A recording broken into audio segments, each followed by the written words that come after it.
He called her just a secretary. But by the end of that meeting, she walked out with the entire room on her side, and a $10 million deal no one saw coming. The morning sun streamed through the glass panels of McCarter and Doyle's downtown office tower, lighting up the lobby with golden streaks of light. It was 7:55 a.m., and the office was already buzzing. Phones rang, printers hummed, footsteps clicked hurriedly on polished floors. And at the front desk sat Evelyn James, fingers flying over her keyboard, headset in place, her sharp eyes catching every detail that others missed. To most people in the building, Evelyn was just the secretary. The one who ordered lunch, booked flights, scheduled meetings, and somehow kept the chaos at bay. To everyone, except herself. Because Evelyn knew something nobody else seemed to notice. She was more than a secretary. She was the one who actually kept this company alive. It started when the elevator chimed and the manager himself stepped out, Paul Harrison. Tall, expensive suit, phone glued to his ear, frowning as he barked into the receiver. "I don't care how you do it, just get them to sign today. We can't afford to lose another client." He hung up abruptly and glanced over at Evelyn as if she were part of the furniture. "Coffee. 2 sugars. And get the boardroom ready. Big meeting at 9. And then he was gone, his leather shoes clicking down the hall. Evelyn exhaled quietly, her face unreadable. Then she stood, smoothed her pencil skirt, and picked up her notepad. "Let me pause here and ask you, how would you feel if someone reduced you to just your job title, when you know you're capable of so much more? Tell me in the comments, because Evelyn's about to show all of them exactly who she really is." In the boardroom, she arranged the chairs, straightened the water bottles, and placed fresh notepads at each seat. But in her own mind, she was already running through numbers. Because she knew exactly what this meeting was about. And she also knew something her manager didn't. She had a plan. She slipped quietly into the corner just as the boardroom began to fill with senior executives, financial analysts, and clients from the visiting firm, a powerful tech startup known for ruthless negotiations. Paul stood at the head of the table, chest puffed, flashing his rehearsed smile. Evelyn kept her head down, taking notes, watching every move. And then came the moment that set everything into motion. One of the visiting executives turned to Paul and asked about the projections for the merger. Paul faltered. He didn't have the answer. There was an awkward silence as the visitor raised an eyebrow. "You don't have the numbers." Paul's cheeks reddened. And before he could open his mouth to bluff, Evelyn cleared her throat softly and spoke. "Actually, I do." The entire room turned to stare at her. Paul whipped his head around, glaring. "Evelyn, stay out of this. You're just the secretary." She looked at him, calm, unshaken. "And yet, I have the numbers that you don't." And then she slid a perfectly prepared, thoroughly researched proposal across the table to the visiting executive. The visitor picked it up, flipped through the pages, and smiled. "This," he said slowly, "is exactly what we needed to see." Paul's mouth dropped open. The visiting firm's lead negotiator looked up at Evelyn and said, "What's your name?" "Evelyn James," she replied simply. And the negotiator smiled. "Ms. James, tell us more about this proposal of yours." And just like that, she had the room's full attention. For a moment, the boardroom was frozen in silence. The visiting executives flipped through Evelyn's neatly bound report, their eyes darting between columns of numbers and bold projections. The lead negotiator's smile grew wider as he reached the final page. "This," he said finally, laying the report flat on the table, "is the kind of insight we expected to see from a company of your size." Paul blinked. "Yes, of course," he stammered, trying to regain his footing. We put a lot of work into that." But everyone in the room could see through him. The visiting executive raised an eyebrow, still staring at Evelyn. "We'd like to hear from Ms. James directly," he said firmly. Paul's jaw dropped. "What? She's not." But the executive cut him off. "She clearly understands this deal better than anyone else at the table." And just like that, Evelyn James became the center of attention. Evelyn stood, smoothing her skirt, and stepped toward the head of the table. Her heart was hammering in her chest, but her face stayed calm, her voice even. "The key insight," she began, her finger tracing the charts in her report, was identifying a gap in your platform's integration with our logistic systems. Once we mapped the overlap, it became clear how both companies could save millions while expanding market share. The room leaned in as she spoke, her confidence radiating like quiet power. She outlined the strategy she'd crafted in her evenings after hours, long after everyone else had gone home. And as she did, the visiting executives nodded, exchanged glances, and began whispering to each other in approval. Paul sat in stunned silence, watching the scene unfold. One of the visiting firm's senior partners finally turned to their lead negotiator and said, "She's right. These numbers are solid. If they can deliver this, it's worth at least $10 million on our side." Paul's face drained of color. $10 million. That was more than he'd dared hope for. And Evelyn, just the secretary, had just put it on the table. "And now I'll ask you again. How would you feel if someone who once dismissed you now had to watch as you stole the spotlight? Would you let them stew in silence, or would you help them save face? Drop your answer in the comments below, because Evelyn's choice here might surprise you." Evelyn closed her report calmly and looked at the visiting negotiator. "We can deliver.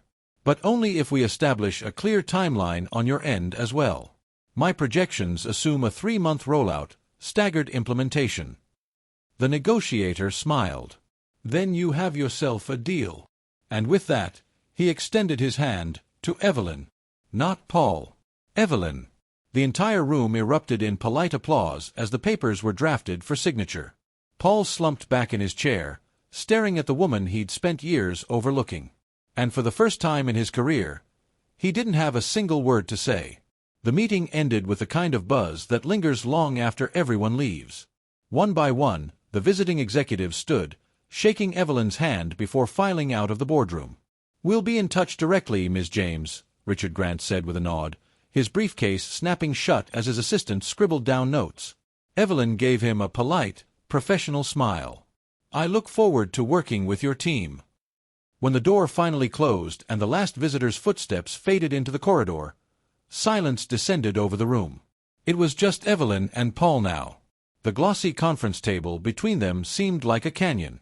Paul was still sitting in his chair, shoulders hunched, staring at his hands like they held all the answers he didn't have.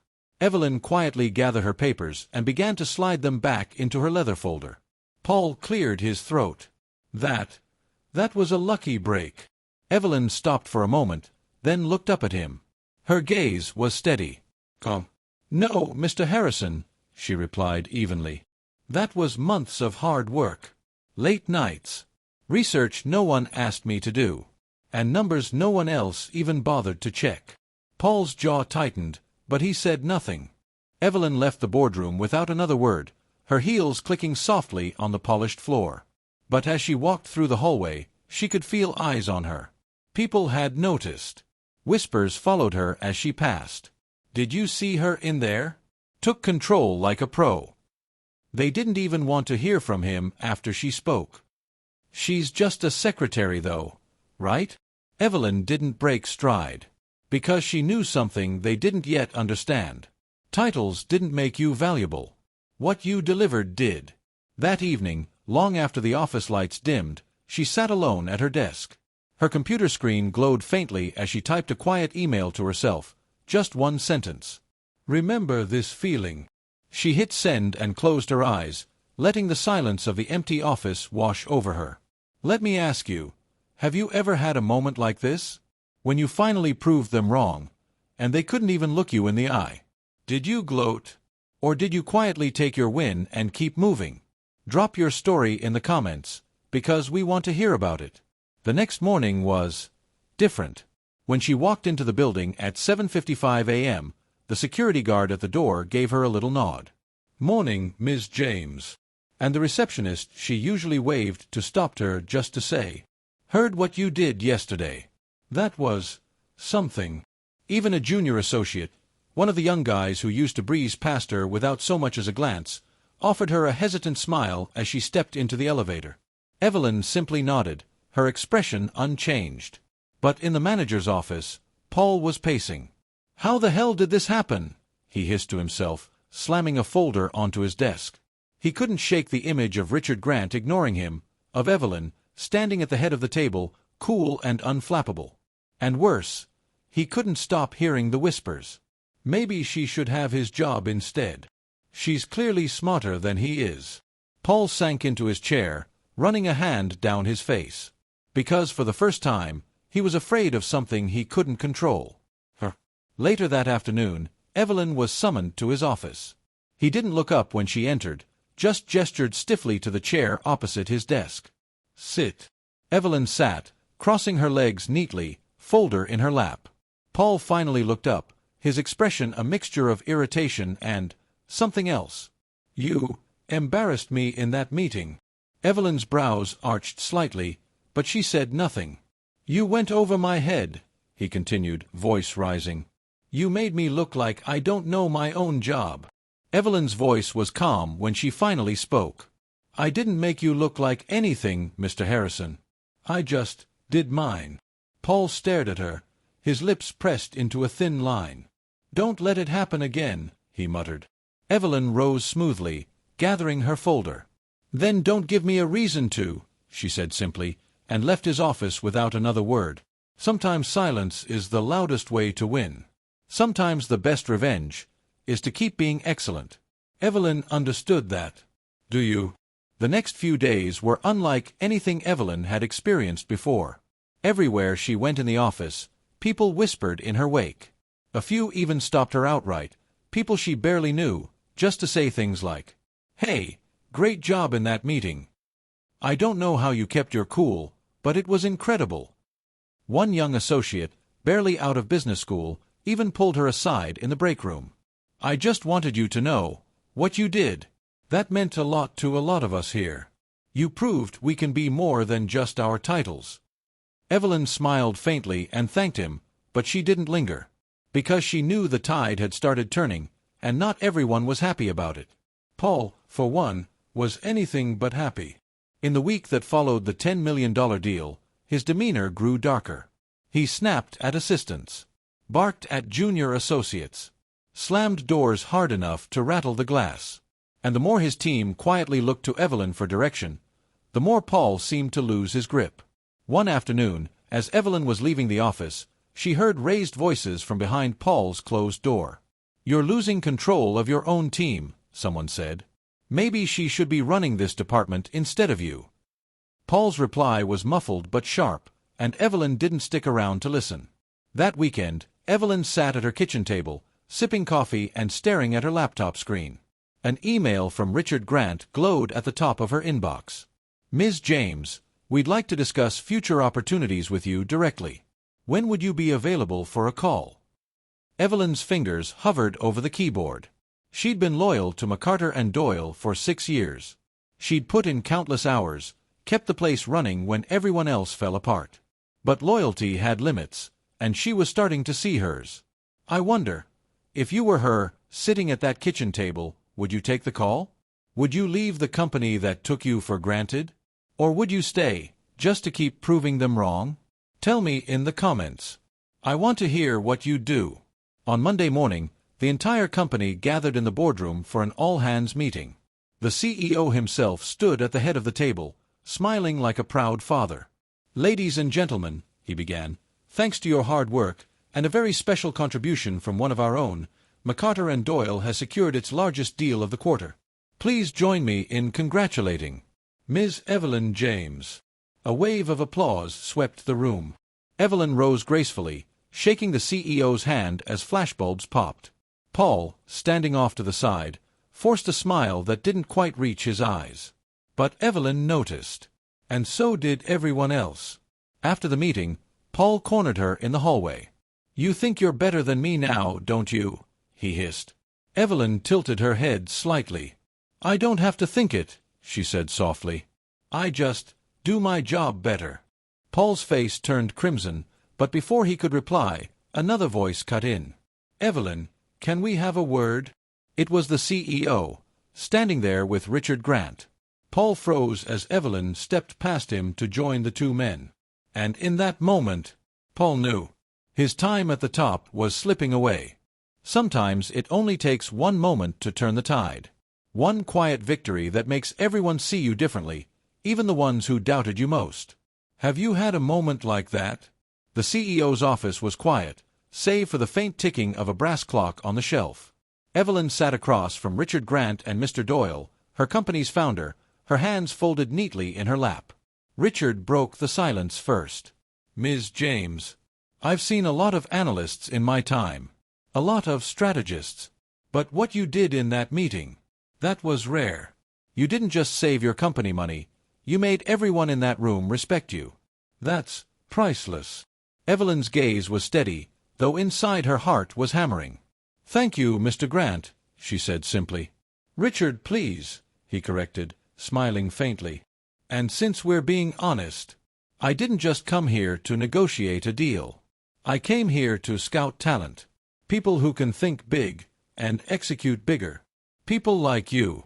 Evelyn's breath caught slightly, but she didn't let it show.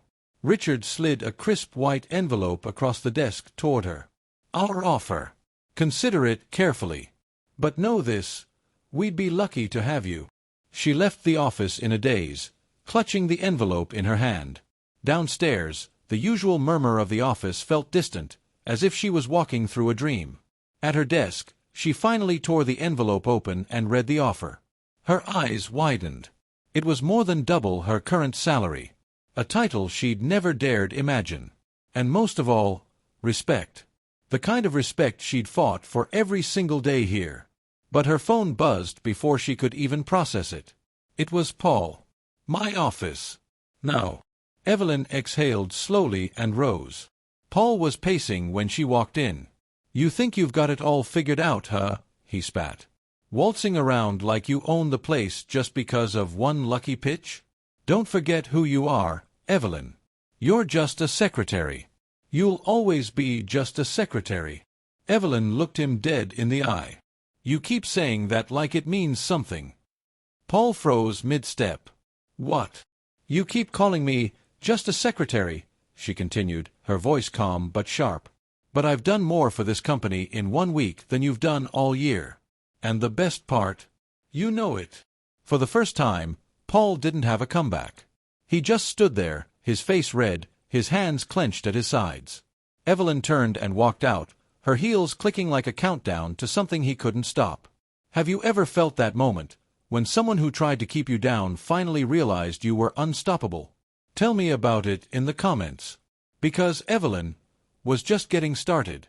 That night, she sat at her kitchen table again, staring at the offer letter. She thought about everything, all the years she'd been invisible here. All the late nights she stayed behind, fixing mistakes no one thanked her for. All the ideas they ignored, until she proved them right in front of their faces. And then she thought about Paul's words. You'll always be just a secretary. Evelyn smiled to herself as she reached for her phone and dialed. Richard. It's Evelyn. Let's talk. Sometimes, the best revenge is knowing your worth. And finally choosing yourself. The next morning, Evelyn arrived early. The office was quiet, the faint glow of sunrise casting soft amber light through the tall glass windows. At her desk, she sat for a moment, fingers resting on the keyboard, and took it all in. The phones, the printers, the familiar chatter of her co-workers as they trickled in. This had been her world for 6 long years. But now, it was time to move on. She reached into her bag, pulled out 2 crisp envelopes, and laid them neatly atop her desk. One addressed to Human Resources. The other addressed to Paul Harrison. And then she waited. At 9 a.m. sharp, Paul stormed into the office. He froze mid-step when he saw her sitting there, calm and composed. We need to talk, he barked, jerking his thumb toward his office. But Evelyn shook her head. No, Mr. Harrison. We don't. Paul frowned, confused, as Evelyn stood and handed him the envelope addressed to him. What is this? He demanded, tearing it open. And as his eyes scanned the page, his face drained of color. You're resigning, he sputtered. Evelyn simply smiled. Effective immediately. Paul's hands shook as he read the next line, about her accepting a senior executive position at Grant Tech with a $10 million rollout project under her leadership. You can't just leave, he said, his voice cracking. We need you here. Evelyn's smile was faint but steady. You never noticed how much until it was too late. Have you ever walked away from someone who didn't appreciate you and left them stunned in your shadow? That's a power you never forget. Tell me in the comments if you've ever taken that kind of step, and if you'd do it again. The office was buzzing now. Word spread like wildfire through the cubicles and conference rooms. Evelyn's leaving.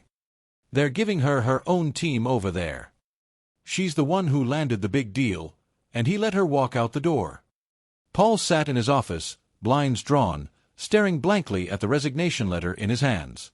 Because deep down, he knew he'd lost more than an employee. He'd lost the one person who'd kept him afloat all these years. Later that afternoon, Evelyn packed the last of her things into a small box. A few close colleagues came by, one by one, to hug her goodbye. "You'll be amazing," one whispered. "They don't deserve you," another added. "We'll miss you." But Evelyn just smiled. "You'll see me around," she said. "Just at the head of the table next time." And with that, she walked out, head high, heels clicking against the marble floor, and didn't look back. Sometimes the best way to win is to walk away from the table and build your own. Evelyn understood that. Do you? 6 months later, a very different meeting was underway, this time not at McCarter and Doyle. This time, the glossy black conference table bore the sleek logo of Grant Tech International. And at the head of that table sat Evelyn James. No longer the woman sitting quietly in the corner taking notes. No longer the one fetching coffee, printing agendas, staying invisible. No. Today, Evelyn wore a tailored navy suit, her hair swept back, a delicate gold pin glinting on her lapel. And around her sat her own team, 10 sharp, capable analysts and managers who looked to her for leadership. "Shall we begin?" she said softly, and the meeting began. Halfway through, her assistant leaned in to whisper, "Your 10:30 is here." Evelyn nodded. "Send him in." The door opened, and Paul Harrison walked in. He looked older somehow, his suit rumpled, his shoulders hunched, and his eyes darted around the room as though hoping no one recognized him. But of course, they all did. Evelyn rose from her chair, extending her hand politely. "Mr. Harrison." "Right on time."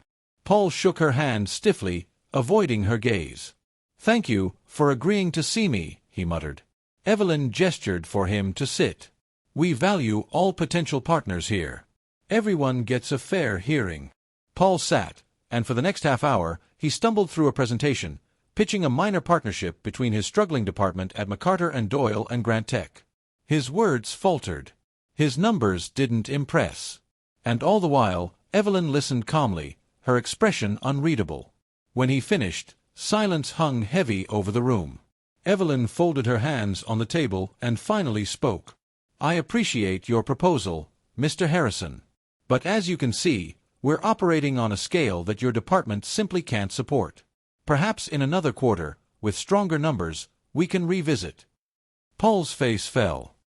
He opened his mouth as if to protest, then closed it again. "Thank you for your time," Evelyn finished, standing. "One of my associates will see you out." Paul rose slowly, gathering his notes. He hesitated at the door, turning back one last time. But Evelyn was already moving on, speaking to her team about the next item on the agenda. And in that moment, Paul finally understood. He hadn't just lost her. He'd lost to her. And sometimes, that's the sweetest victory of all. Not revenge. Not anger. Just living so well they have no choice but to watch. Would you have handled it the same way? Tell me in the comments. I'd love to hear how you'd play it. Evelyn walked out of the boardroom a few hours later, her phone buzzing with messages of congratulations. On her way to the elevator, she stopped to glance at her reflection in the glass wall. She barely recognized the woman looking back at her, confident, capable, respected. And she smiled. Because she knew now what she'd always suspected. She had never been just a secretary. She'd just been waiting for everyone else to catch up. So here's to everyone out there who's been underestimated, overlooked, ignored. Keep working. Keep showing up. Because one day, they'll see you for who you really are. And when that day comes, don't look back. Thank you for watching this story. If it inspired you, please like the video, Subscribe for more powerful stories like this one, and share your own in the comments below. Who knows? Yours might be the next one we tell.